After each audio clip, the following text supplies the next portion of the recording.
Now, second, I want to address something that's been in the news over the last couple of days, and that's the situation in Ferguson, Missouri.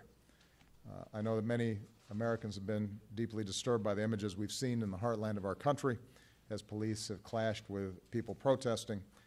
Today, I'd like us all to take a step back and think about how we're going to be moving forward. This morning, I received a thorough update on the situation from Attorney General Eric Holder, who's been following it and been in communication with his team.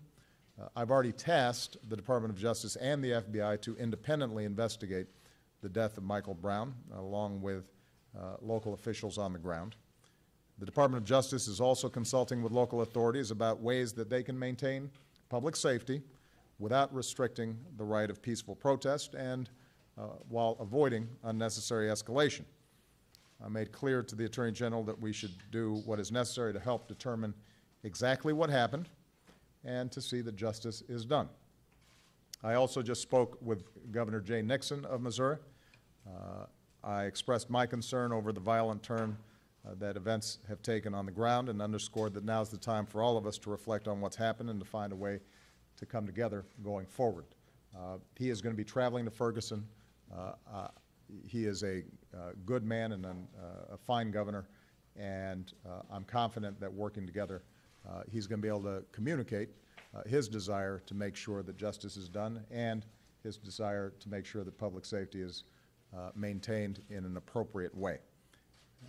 Of course, it's important to remember how this started. We lost a young man, Michael Brown, in heartbreaking and tragic circumstances. He was 18 years old. His family will never hold Michael in their arms again.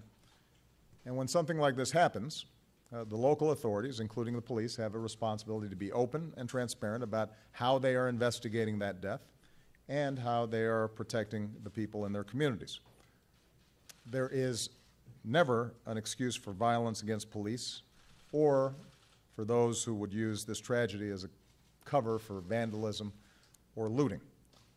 There's also no excuse for police to use excessive force against peaceful protests or to throw protesters in jail for lawfully exercising their First Amendment rights. And here in the United States of America, police should not be bullying or arresting journalists who are just trying to do their jobs and report to the American people on what they see on the ground. Put simply, we all need to hold ourselves to a high standard, particularly those of us in positions of authority. I know that emotions are raw right now in Ferguson, and there are certainly passionate differences about what has happened. There are going to be different accounts of how this tragedy occurred. There are going to be differences in terms of what needs to happen going forward. That's part of our democracy. But let's remember that we're all part of one American family.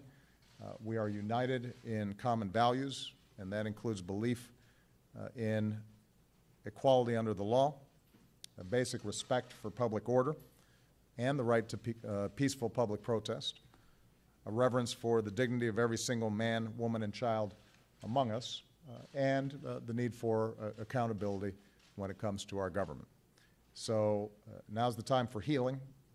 Now's the time for peace and calm on the streets of Ferguson. Now is the time for an open and transparent process to see that justice is done. And I've asked that the Attorney General and the U.S. Attorney on the scene continue to work with local officials to move that process forward. They will be reporting to me in the coming days about what's being done to make sure that happens. Thanks very much, everybody.